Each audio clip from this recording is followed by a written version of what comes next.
En 1971, Werner Herzog a 28 ans. Il a donc déjà réalisé 2 longs métrages, un certain nombre de courts, et il décide sur un coup de tête de s'attaquer à une histoire de conquistador. Il découvre un jour un livre où est mentionné Lope de Aguirre, qui est donc un personnage qui a réellement existé. Et le sujet l'intéresse beaucoup, et il décide de mélanger plusieurs histoires à travers notamment ce journal de Carvajal qui existe réellement, mais qui n'a en réalité jamais rencontré Aguirre, puisqu'il a fait une expédition 20 ans plus tard. Il décide donc de s'attaquer à ce sujet-là de manière assez originale, puisqu'il écrit le script en 3 jours, dans une sorte d'euphorie totale, et notamment il explique qu'il a écrit ce script dans un bus qui suivait l'équipe de foot dont il était supporter en Allemagne, et qu'il écrit ça parmi des supporters en délire, complètement enivrés, qui notamment à un moment vomissent sur sa machine à écrire et lui font perdre des scènes qu'il estimait extrêmement précieuses et qu'il n'a jamais retrouvées. Et donc il est déjà dans un état assez particulier, et des conditions de production qui vont se poursuivre sur tout le tournage. Le film est tourné avec un budget assez dérisoire, 360 000 $ de l'époque. Et il part directement au Pérou. Il commence par voler une caméra dans un institut de cinéma à Munich, parce qu'il n'a pas de matériel. Cette caméra 35 mm qui lui servira pour les 4 films suivants, et elle va énormément lui servir. Donc il estime que l'histoire lui a rendu justice, et que c'était pas réellement un vol, mais un emprunt légitime. Et il décide de tourner le film donc sur place, autour de Cusco au Pérou, et de tourner le film dans l'ordre chronologique, de manière à profiter d'une sorte de miroir entre ce qui se passe sur le plateau et ce qu'il y aura à l'écran. Ce qui fait que l'état de fatigue avancé des comédiens va correspondre au script et à ce délabrement qui se passe au fur et à mesure de l'histoire. Donc tout ce qu'on voit dans la jungle, dans notamment les rapides aussi, sont des scènes qui ont été tournées in situ, et qui étaient extrêmement dangereuses. On voit d'ailleurs les visages des comédiens sur les rapides, sur les radeaux, qui sont absolument pas rassurés. La caméra qui elle-même se prend des coups, de la buée, etc. Et Herzog avait fait quelques repérages sur plusieurs torrents, plusieurs rivières, histoire de trouver des rapides qui soient les plus cinégéniques possibles, en essayant de voir dans quelle mesure il pouvait vraiment balancer des gens comme ça dans l'eau. Mais voilà, en se disant que plus ce serait dangereux, plus ça rendrait à l'écran. Et tout le tournage va se dérouler de cette façon-là. C'est un tournage qui est compliqué. Dès le début, ils ont un nombre incalculable de problèmes. Toute l'équipe est en Amérique latine et doit prendre un avion pour se rendre sur place. Ils sont éloignés de toute civilisation. Et au dernier moment, ils sont rayés du manifeste de la liste des passagers. Et ils doivent donc attendre quelques journées avant de prendre un vol suivant. Et le vol qu'ils devaient prendre initialement se crache en pleine jungle. Il y a 94 morts, une seule survivante. Et Herzog estime que c'est un signe déjà important, à la fois de chance et puis de danger de ce tournage-là. Et ils auront un nombre incalculable de problèmes durant le tournage. Le premier plan qu'ils doivent tourner, qui est donc le plan d'ouverture, qui est un plan très célèbre, on voit cette colonne de soldats sur les arêtes des montagnes. Ils doivent attendre plusieurs heures que la brume se dissipe, et ils ont 450 figurants qui sont en train d'attendre sur des chemins extrêmement glissants avec des apics de chaque côté, et ils attendent simplement qu'il y ait un brin de lumière, et à un moment miraculeux, la brume s'arrête pile d'un côté et elle laisse le plan net de l'autre, ce qui va lui permettre de tourner son plan. Et à chaque fois, il est tributaire de tout ce qui se passe autour de lui pour pouvoir tourner.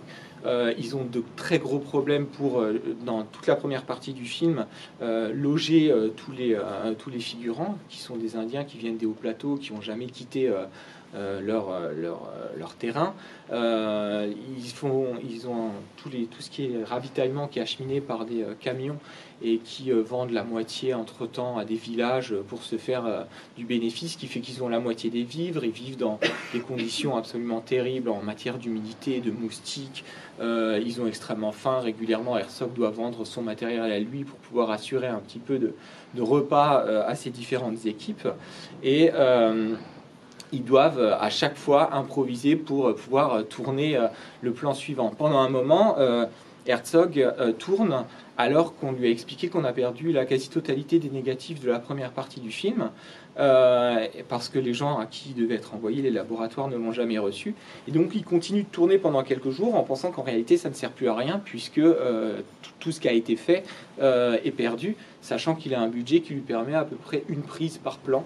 Et puis finalement, quelqu'un retrouve dans une salle d'un aéroport de Lima les négatifs qui n'avaient jamais été envoyés. Donc miraculeusement, il les récupère et tout est à l'avenant. Les singes que vous voyez sur le radeau à la fin, il en a acheté 400, donc il a réservé ses 400 singes et il a payé que la moitié en sachant très bien que s'il payait la totalité, il ne les verrait jamais. Et le jour où il va pour les récupérer, il se rend compte qu'une autre personne qui les a rachetés entre-temps est en train de les embarquer. Et il doit donc se faire passer pour un agent de la douane en demandant où sont les papiers et les vaccins des singes pour faire peur aux propriétaires des singes, leur voler leurs propres singes et les embarquer sur son plateau. Et il les libérera, d'ailleurs, on les voit, qui se barrent dans l'eau et tous les singes sont libérés comme ça au fur et à mesure du tournage en fonction de ce qui se passe. C'est donc un tournage qui se fait aussi en fonction de tout ce qui peut arriver sur place. C'est-à-dire que Herzog arrive sur le plateau sans storyboard. Pour lui, le storyboard, c'est une maladie hollywoodienne et il improvise les plans en fonction de l'endroit où il va se trouver, des comédiens qui sont à disposition et c'est comme ça que ça viendra. Et il fait surtout en fonction un petit peu du climat, comme on l'a vu, et aussi des événements. Le joueur de flûte, par exemple, qu'on voit à plusieurs reprises, est quelqu'un qui voit sur un marché dans une petite ville et il lui propose d'être embauché. Le joueur de flûte n'a strictement rien à faire des dollars qu'il lui propose et il lui propose donc 3 ponchos neufs. Et il dit bon d'accord, mais je ne peux pas jouer par contre le mercredi et le samedi parce que le mercredi et le samedi je joue sur la place du marché. Et il lui explique qu'il sera davantage payé avec eux, qu'il sera logé, nourri. Et le joueur de flûte lui rétorque que c'est pas une question de salaire, mais le fait que les gens sont en vie parce que lui joue pour eux à ces jours de la semaine. Et donc il doit faire avec, et donc les mercredis et samedis, le joueur de flûte doit retourner sur la place du village pour pouvoir mettre en place tous ces rites magiques. Et il arrive le jour du tournage avec ses 3 ponchos neufs les uns sur les autres, et Herzog est très embêté parce qu'il lui explique qu'il aimait bien quand il était justement authentique avec son réel poncho, et donc il décide d'aller cacher ses ponchos au fond de la forêt de peur qu'on les lui vole. Et le problème, c'est que le soir, il les retrouve plus. Et donc, il refuse de jouer le lendemain parce qu'il a... Et donc, toute l'équipe doit aller chercher ses ponchos. Et les jours suivants de tournage, il y a des membres de l'équipe qui sont chargés discrètement de suivre le joueur de flûte aller cacher ses ponchos pour l'aider à les retrouver le soir. Donc, tout est improvisé en permanence comme ça. Et Herzog fait avec les choses qui arrivent et tous les accidents, notamment, qui se passent. Il y a une crue de 6 mètres de rivière en une nuit qui détruit tout le plateau et c'est intégré dans le script. On voit le plateau justement complètement délabré, le canon immergé, etc. Et donc ça leur est fait effectivement arriver. Et Herzog réécrit son script au fur et à mesure des événements. C'est la même chose avec le moment où le radeau se retrouve pris dans un tourbillon et ne peut plus s'en sortir. C'est quelque chose qui n'était absolument pas prévu. Et lorsque le radeau s'est trouvé coincé, Herzog l'a longuement filmé, on le voit, c'est assez long, et on voit les gens se débattre pour essayer de sortir et de réintégrer le courant. Et Herzog va aller les chercher avec des filins suspendus au-dessus de la rivière, réécrire la scène et puis leur dire d'y retourner pour faire les cadavres la fois suivante, alors que les comédiens sont totalement terrorisés de ces rapides et de tous les dangers qu'il peut y avoir dessus. Et donc progressivement, les gens sont plutôt coopératifs, et on fait avec tous ces accidents permanents, et ça donne tout cet aspect extrêmement authentique qu'on peut avoir devant les yeux. Et puis, il y a aussi l'autre grande catastrophe du film, qui est le comédien principal, Klaus Kinski, qui joue donc Aguirre, et que Herzog connaît un petit peu. Ils ont été colocataires à un moment et il sait que c'est un fou furieux il se dit que ça lui irait tout à fait bien de jouer un rôle de cet acabit-là. Il explique, Herzog, qu'il envoie le script à Kinski, et une nuit à 3h du matin, son téléphone sonne et il entend des hurlements absolument inaudibles qui durent plus de 20 minutes, et au bout d'une demi-heure, il comprend qu'en fait il s'agit de Kinski qui lui dit de manière extatique qu'il trouve le script génial et qu'il faut absolument qu'il le joue, que Aguirre c'est lui, il veut venir, etc. Pour venir, Kinski interrompt une tournée qu'il fait en Allemagne à ce moment-là, dans des théâtres, dans des grandes salles, où il joue le personnage de Jésus. C'est une tournée qui fait énormément de bruit à l'époque en Allemagne, pour une raison tout à fait ambivalente. C'est qu'en réalité, Kinski joue le personnage de Jésus sur scène dans des longs monologues, et le public vient pour une raison unique, c'est le voir piquer des crises de nerfs par énervement contre le public. Ce qui fait qu'en fait, on vient s'amuser en attendant que Kinski pète un plomb, littéralement. Et ça arrive très régulièrement. Il y a des vidéos, vous pouvez les trouver sur YouTube notamment, où on voit ces monologues, et Kinski qui joue le rôle du Christ bafoué, incompris, et le public qui adore voir un type complètement dingue sur scène partir en vrille à peu près tous les soirs. Kinski rompt son contrat, ce qu'il fait à peu près tout le temps, et décide d'aller directement au Pérou pour jouer dans le film de Herzog. Et le problème, c'est qu'il arrive encore un peu en Jésus, et il est encore dans son rôle, et lorsqu'on lui parle, il répond un petit peu comme le Jésus bafoué qu'il aime beaucoup jouer, ce qui va créer un très grand nombre de décalages. Dès le premier jour, quand il arrive, c'est un problème. Sur le fameux premier plan, il dit à Herzog qu'il faut le tourner d'un autre point de vue, parce qu'en fait, c'est tourné depuis les plateaux du Machu Picchu, et donc on a une super belle carte postale hollywoodienne qu'évidemment Herzog ne veut absolument pas, et Kinski lui dit « on doit me voir en gros plan à la tête d'une armée ». Et lui dit non, moi j'aimerais qu'on voit aucun visage, et que justement on ait une petite file comme ça perdue dans un gigantesque paysage. Et donc dès le départ ils ne sont pas d'accord, et ça va être ça en permanence. Et Kinski va avoir des exigences absolument démesurées. Il a déjà ponctionné un tiers du budget du film rien que sur son cachet, mais Herzog sait ce qu'il fait, et il sait que c'est lui qui veut et pas un autre. Et il va donc, quand il arrive, il est équipé, prêt à affronter la nature, il a envie d'en découdre, il a notamment l'intention de gravir un glacier, ce qui était dans le script initial, mais Herzog lui a envoyé entre-temps un autre script pour lui expliquer que la scène du glacier, c'était absolument infaisable. Il est un tout petit peu raisonnable par moment sur certains points, mais lui, il est prêt à gravir un glacier, il est prêt à affronter la montagne, il arrive avec une montagne d'équipement, mais la nature qu'il aimerait bien affronter, il la préférerait sans pluie ni moustique, et il râle en permanence sur ces conditions, les nuits qu'il ne supporte pas, et il est toujours armé. Et donc une nuit où il trouve que les figurants font un peu trop de bruit dans la tente à côté, il va tirer dans la tente 3 balles, il a une Winchester, et il va donc arracher un doigt, heureusement seulement il tire à l'aveugle comme ça. Donc les gens sont un petit peu tendus à côté de Kinski, et Kinski dit toujours à Herzog comment il devrait le diriger. On a des enregistrements hyper intéressants où il explique voilà comment David Lean l'a dirigé, voilà comment un tel autre l'a dirigé, voilà comment lui devrait le faire. Et Herzog garde toujours patience parce qu'il sait exactement ce qu'il veut faire. La scène où on le voit à côté de l'arbre en suie, où il explique les différents supplices qu'il va, les peines de prison, comment on va découper les gens en morceaux, etc. C'est un très bon exemple. Dans cette scène, Kinski sait exactement comment il veut la tourner. Et il explique à Herzog, et il commence à hurler, dans une démesure totale. Et Herzog n'a pas du tout la même vision. Il lui dit, ouais, c'est pas mal, vas-y, continue. Et en fait, il le fait hurler pendant 1h30 en répétition. Il dit plus fort, vas-y. Et au bout d'un moment, il est exsangue, il est absolument épuisé. Et à partir de là, il tourne et c'est la scène qu'on voit. Donc, il manipule en permanence ce gars qui est absolument incontrôlable et qui, les scènes où on le voit frapper des gens avec les chaînes, etc., il leur faisait vraiment mal. La scène où les gens vont prendre les bananes, à un moment, il arrive avec une épée et il frappe un des Espagnols et qui avait un casque. Et il a réussi à traverser le casque avec l'épée. Et le type a eu un traumatisme crânien, il était couvert de sang, etc.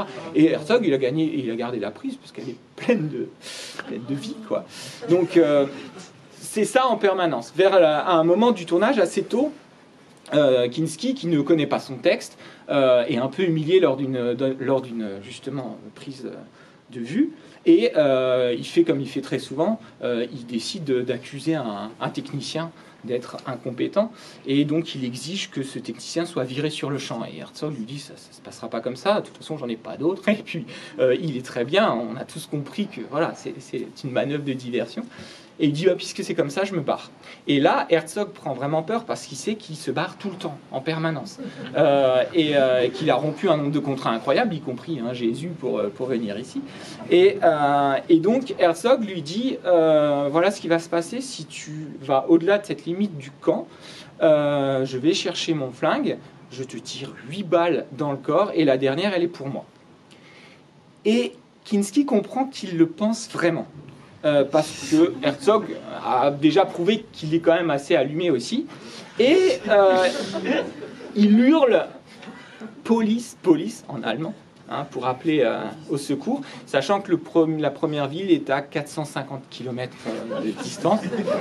Et à partir de là, il sera relativement discipliné quand même pour le reste du tournage. Et il dira, et ça aussi c'est très intéressant, c'est qu'après le tournage, Kinski dira qu'il a en gros tourné la totalité des plans sous la menace d'une arme à feu parce que Herzog est lui-même complètement fou. Donc chacun a sa propre façon aussi de raconter l'histoire.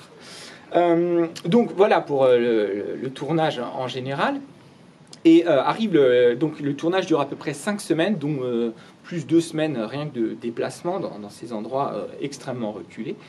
Et arrive le moment de la post-production. Il y a un très grand travail qui est fait sur le son.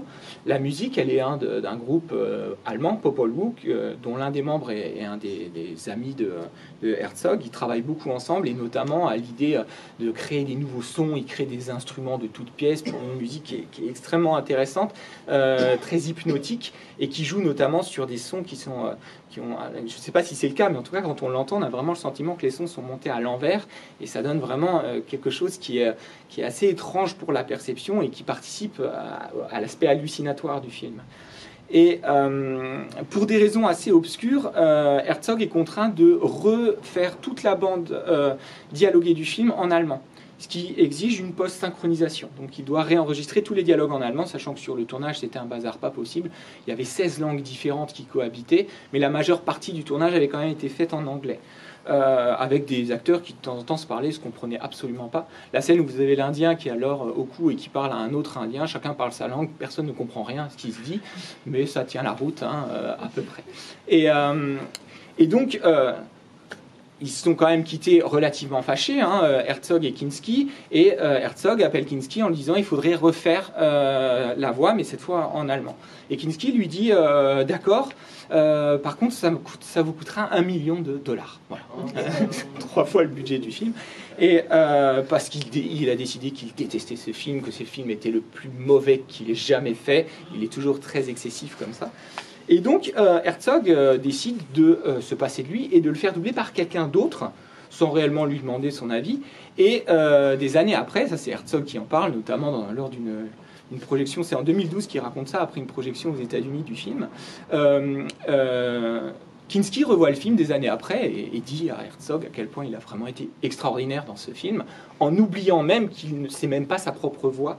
Et il est toujours dans cette espèce de délire où finalement il se rend même plus vraiment compte de ce qu'il a pu faire ou ne pas faire.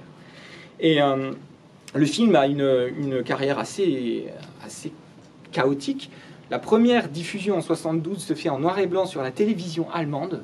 Personne ne le voit, ça intéresse absolument personne. Ensuite, il y a la quinzaine des réalisateurs à Cannes qui s'intéressent au film, qui le projettent. Donc, il y a quelques critiques qui le voient. Mais ce n'est pas non plus le coup de foudre. Il est exploité ensuite dans 2 salles seulement à Paris. Et là, c'est un vrai triomphe. Les gens y vont. Et les salles sont complètes à toutes les séances. Et à partir de là, il va commencer timidement une carrière. Mais il arrivera qu'en 1977, soit 5 ans après le film, aux États-Unis. Et à ce moment-là, Herzog sera déjà un peu plus connu pour d'autres films. Il faut savoir qu'il tournera encore 4 films avec Kinski. Parce qu'il sait que c'est qu'avec lui qu'il peut avoir de telles interprétations. Et Kinski revient à chaque fois, tout en le menaçant de le quitter, etc. Il y a un documentaire qui a été réalisé par Herzog, qui s'appelle Ennemi intime, où il parle de sa relation très très complexe avec Kinski, et qui est absolument passionnant, où on voit notamment des extraits du tournage d'Aguirre et de Fitzcarraldo, le film aussi qu'ils feront ensemble après, et qui est le même délire qu'Aguirre, mais avec des moyens supplémentaires et une entreprise complètement folle aussi. Donc, ce film, c'est un film d'abord qui est filmé comme une sorte de documentaire. Herzog le dit clairement, lui, l'esthétique qu'il met en place au départ, c'est l'idée de se dire, puisqu'on a cette voix off, qui est celle du journal, il imagine que qu'est-ce qu'auraient pu donner les prises de vue si les gens, en 1561, avaient une caméra. D'où cette caméra à l'épaule, très mobile, qui prend des coups, sur laquelle on voit de la buée, et qui est en totale immersion avec les personnes. Et d'où aussi ce montage assez étonnant, où vous avez des coupes, où vous avez une écriture qui clairement ne respecte pas du tout la dramaturgie hollywoodienne. On aura l'occasion d'en reparler un petit peu.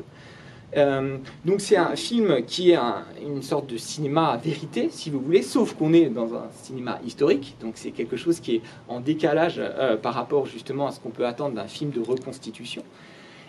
Et en même temps, d'un autre côté, on a des éléments parfois très esthétiques, des plans fixes, où vous avez des personnages qui posent et qui vont illustrer une thématique très importante du film, qui est la manière dont on montre l'Europe. Très clairement, ce qui intéresse Herzog, c'est de montrer la vieille Europe matérialiste dans un nouveau monde auquel elle ne comprend strictement rien. Et on va voir un décalage avec justement parfois des plans très picturaux, très figés, dans lesquels notamment vous voyez ces femmes, ces très belles femmes qui sont toujours extraordinairement habillées, sans aucune tache, avec leur collerette en dentelle, etc. et qui viennent vraiment jurer avec toutes les conditions dans lesquelles tout le monde se déplace. Et l'incongruité de cette présence-là dans cette nature-là. Et on le voit en permanence à la manière dont on aborde les choses. On le voit évidemment à travers la thématique de la religion, ce moine qui débite ses inepties sur le fait d'aller sauver les âmes, alors que lui-même est en totale perdition.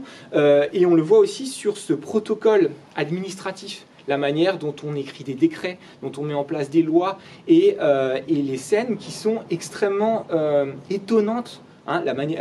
Lorsqu'on lit cette déclaration, on voit des gens qui sont figés, et on a l'impression d'être dans une espèce de photographie de ces expéditions au XIXe siècle, très figées, où les gens sont dans une pose, et ils sont en total décalage par rapport au décor dans lequel ils se trouvent. On a cette raideur, si vous voulez, de l'ancien monde européen, dans un monde profus, extrêmement fertile, qui crée un immense décalage. Et c'est aussi, évidemment, un décalage par rapport à cette conception géographique que les Européens peuvent avoir, qui est l'idée d'une conquête, et l'idée qu'il suffit de d'écrire sur des pages pour que le territoire soit conquis. Et il y a cette très belle image de l'empereur, donc Guzman. Il suffit en fait d'écrire quelque part, on peut destituer le roi de Philippe II, on peut devenir empereur, et Guzman, il explique à un moment devant ces petites pages que chaque rive devant lesquels il passe est un territoire conquis, et qu'il est désormais 6 fois la taille de l'Espagne.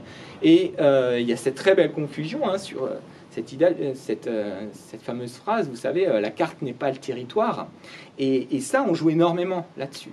C'est-à-dire que là, on écrit, et on pense dans cette vision intellectuelle et rationnelle européenne qu'il suffit d'aller dans un endroit et d'écrire des mots pour se rendre possesseur. Et c'est cette illusion-là que va beaucoup travailler Herzog.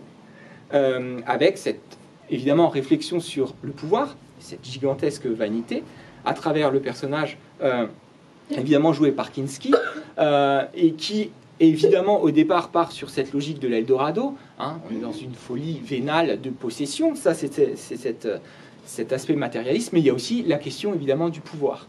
Herzog, dans un très grand nombre de ses films, s'interroge toujours sur justement ces hommes qui deviennent extraordinaires et qui vont jouer aux dieux, et qui, en devenant plus qu'humains, deviennent inhumains.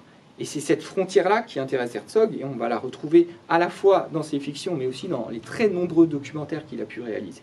Particulièrement dans sa dernière partie de carrière, il tourne encore, il a 76 ans actuellement.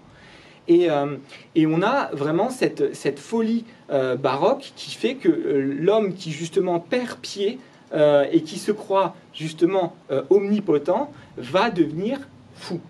Et on a un délire, et c'est très intéressant, chez Aguirre, le délire est surtout verbal. Certes, il violente quelques personnes, il en tue quelques autres, histoire de s'assurer une place de pouvoir, mais en réalité, tout passe par les mots. On le voit dans les châtiments qu'il propose, les 150 prisons, voilà, le nombre de pièces dans lesquelles on doit déchiqueter les gens, etc. Tout ça, c'est des pures paroles, de la même façon que son futur royaume tel qu'il le fantasme dans les derniers plans. Et pour contrebalancer cet aspect purement littéraire et rationnel, vous avez toute la corporelle du personnage, toute la gestuelle et tout son corps, qui eux sont totalement grotesques et renvoient à une image très shakespearienne du bouffon, le roi boiteux, courbé, vous le voyez tenu par des sangles, comme si son corps allait totalement se disloquer. Et Herzog avait demandé à Kinski de se déplacer comme une araignée ou comme un crabe, de manière à vraiment être quelqu'un qui manifeste quelque chose de monstrueux, comme s'il il extériorisait la folie de son âme à travers sa gestuelle et ses déplacements. L'autre grand thème qui cohabite avec justement toute cette folie des hommes, c'est évidemment celui de la nature. Une nature qui est l'inverse absolu de la conception que les romantiques peuvent avoir de la nature. À savoir une nature qui est tout sauf panthéiste et qui expliquerait la grandeur, ou le retour à une nature primaire et édénique, mais au contraire une nature dont la fertilité est totalement dévoratrice et qui semble être là pour se nourrir un petit peu de toute la vie qu'il peut avoir en elle et puis en faire une sorte d'engrais pour elle-même repousser. Et c'est quelque chose que le film arrive vraiment à restituer. Et c'est ce parcours-là qui, justement, fascine Herzog, et de montrer une nature qui ne tient pas dans le cadre. La logique aurait voulu qu'on ait un cinémascope, des grands plans très larges. Vous avez vu à quel point on est dans un format quasiment carré, et on voit bien que le décor excède. Alors qu'on a des gros plans dans le cinéma un peu vérité, extrêmement en immersion, de temps en temps on a des plans larges, y compris ce premier plan, qui justement minimisent complètement les personnes et les rendent totalement ridicules. Et on a une très difficile cohabitation entre justement le terrain qu'on occupe et l'illusion qu'on a de le posséder. Et ça, les chants, les contre-chants et justement les plans sur la nature passent leur temps à montrer qu'on a un hors-champ démesuré qui ne peut pas rentrer dans le cadre parce que la vision des hommes sur ce radeau est trop étriquée pour pouvoir ne serait-ce que l'appréhender. Et ce qui est intéressant aussi, c'est justement le travail sur l'invisible et le mutisme. On voit quasiment jamais les Indiens, il y a des petites flèches qui volent, il y a ce silence total sur la rive qui est vraiment le moment où on sait que quelque chose va se passer, mais ces rives sont silencieuses et ce sont des endroits où on disparaît. Vous avez voilà, ces très belles images où littéralement on se disloque, on se vaporise dans cette jungle absolument impénétrable. Et donc cette nature, on a ces hommes qui sont au milieu. Ils le disent clairement, il faut rester au milieu de la rivière pour être à distance des rivages qui sont lieux de danger. Et que se passe-t-il? Progressivement, la nature arrive et elle va cannibaliser. Et là aussi, c'est des plans que Herzog a pris au fur et à mesure. Le papillon, par exemple, ou les souris, l'espèce de petit paresseux que Kinski montre à la comédienne qui joue sa fille. Tout ça sont des plans qui ont été totalement improvisés. Les animaux étaient là, on les a pris, on les a intégrés à l'histoire. Et donc, la manière dont la jungle prend le pas sur le récit va expliquer cette temporalité très étrange qui est celle du film, où on a vraiment quelque chose qui va s'étirer progressivement. Herzog ne veut absolument pas d'un récit hollywoodien avec une belle tension, avec des moments de suspense, avec des temps forts. Il préfère, lui, les temps morts. Il va aller chercher du côté des creux, du côté pour montrer justement des gens qui ne maîtrisent plus la durée du temps. Et c'est ce qui explique un rythme assez singulier et le fait que de temps en temps, on a des ellipses très violentes où brusquement on est au milieu d'une action, on le voit notamment avec le cheval par exemple, et quelque chose qui vient complètement casser parce qu'il cherche à nous entraîner dans cet état complètement hypnotique où la jungle impose sa temporalité qui n'a rien à voir avec celle des hommes. Et la quête des personnages est une quête qui progressivement va perdre toute sa linéarité. Au départ, la quête est très nette, il faut aller trouver l'Eldorado. Et on a ces rapides qui descendent, et si vous regardez, au bout d'un moment, on n'est plus du tout capable de déterminer les directions dans l'eau. Les plans, des fois on va de gauche à droite, d'autres de droite à gauche, des fois on tourne en rond, des fois c'est complètement immobile. Et en fait, l'eau a des courants qui sont complètement contraires et les personnages passent d'une quête linéaire à un sur place.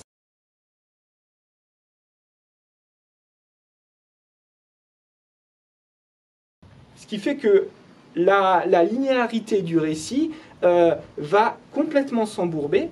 Et le dernier plan, très intéressant, est un plan circulaire. Un très beau travelling qui tourne autour du radeau et qui nous montre une espèce de temps qui n'existe plus et qui semble être d'ailleurs préfiguré par le moment où les radeaux restent bloqués dans ces tourbillons-là, et qui annonce un petit peu la suite du périple, si vous voulez. Et les personnages vont donc progressivement aboutir à une nouvelle perception du monde, et c'est la raison pour laquelle le film est aussi considéré comme une espèce de trip hallucinatoire, et paradoxalement accéder à une forme de clarté dans la vision. L'image est de plus en plus claire, les sons de plus en plus purs, le travail sur les sons environnants est très important, et on va avoir une sorte de poésie qui va s'installer à travers des images de plus en plus poétiques, même si très morbide, ce cheval qui reste sur le rivage par exemple et qui disparaît progressivement, cette femme qui dans une robe, on se demande d'où elle la sort d'ailleurs à ce stade de l'expédition, va s'enfoncer comme ça dans la forêt et s'y dissoudre littéralement, et puis évidemment ce fameux bateau suspendu, qui est une hallucination qui existe en réalité réellement, qui a demandé 10 jours de construction à l'équipe du tournage pour 10 secondes d'apparition, pour un plan très beau et assez mémorable. Et donc, on aboutit à quelque chose qui est de l'ordre d'un accès à une autre réalité, qui est celle en réalité de la fiction. Parce que si on revient au premier plan du film, c'est très intéressant de voir ce qu'a mentionné Herzog au départ. L'Eldorado, dit-il, est un mythe inventé par les Incas eux-mêmes qui, lorsqu'ils ont vu les invasions arriver d'Europe, créent une sorte de leurre pour enfoncer le plus possible les conquistadors à l'intérieur de la forêt vierge et pour littéralement qu'ils se fassent dévorer par cette nature qu'ils ne peuvent pas maîtriser. Ce qui fait que les personnages ici qu'on voit sont en réalité devenus des personnages d'une fiction qu'ils ne maîtrisent pas, alors qu'ils ont l'illusion de conquérir ce territoire. Et que leurs victimes, qu'ils pensent dominer, ont créé une sorte justement de gigantesque supercherie dont ils seraient les personnages, et surtout des personnages en perdition. Et c'est là que se crée vraiment tout le rapport de Herzog à la fiction. Ces personnages-là, dans leur passivité, sont en train d'accepter un rôle dans lequel ils n'ont rien d'autre à jouer que de se dissoudre progressivement, parce qu'on les a destinés à cela pour les punir de leur vénalité, de leur soif de l'or et de leur ingérence dans un continent qui n'est pas le leur. Et pour combler cette idée-là, vous avez le personnage d'Aguirre, qui est celui qui justement essaye de compenser par une nouvelle écriture, puisque lui continue de verbaliser, continue, et il dit même à la fin, nous réécrirons l'histoire, on jouera avec l'histoire comme on pourrait le faire avec une pièce de théâtre. Donc c'est celui qui reste dans une folie qui le maintient en vie, probablement pas pour longtemps, mais qui fait que lui a tenu, parce que justement il combat une fiction par une autre fiction. Et là se joue toute l'exploration qu'Herzog a fait, et dans beaucoup de ses documentaires aussi, sur justement qu'est-ce que c'est qu'un homme, et qu'est-ce qu'un être d'exception, qui mérite qu'on raconte son histoire, si ce n'est quelqu'un qui a essayé de combattre cette impossibilité qu'il y aurait à habiter le monde, en le compensant par une forme de fiction, de fantasme. Le monde est un terrain hostile, la nature ne nous souhaite pas la bienvenue, c'est clairement le cas dans ce film, et pour essayer de quand même y trouver une place, on fantasme, on crée des fictions qui nous donnent l'illusion d'y arriver. Et ce rapport entre la fiction et la fiction qui essaye, d'une façon vaine, parce que c'est un échec, de nous maintenir en vie dans un monde réel totalement hostile, c'est la question qui va traverser toute la carrière d'Herzog et qu'on retrouvera dans un très grand nombre de ses documentaires, et notamment un documentaire absolument exceptionnel qui est sorti il y a quelques années, qui s'appelle Grizzly Man, et qui raconte l'histoire d'un homme qui est persuadé que les humains sont des méchants et les grizzlies sont des gentils. Et c'est un documentaire et qui va vivre avec eux jusqu'à se faire bouffer par eux. Voilà. C'est pas un spoil, hein, c'est au tout début du film. Et Herzog est allé récupérer toutes les bandes de ce type qui se filment avec les ours pour essayer de comprendre ce rapport-là. Et c'est en fait une autre façon de filmer la folie de manière documentaire, mais qu'on a vu ici par la fiction. Merci de votre attention. Merci. Merci.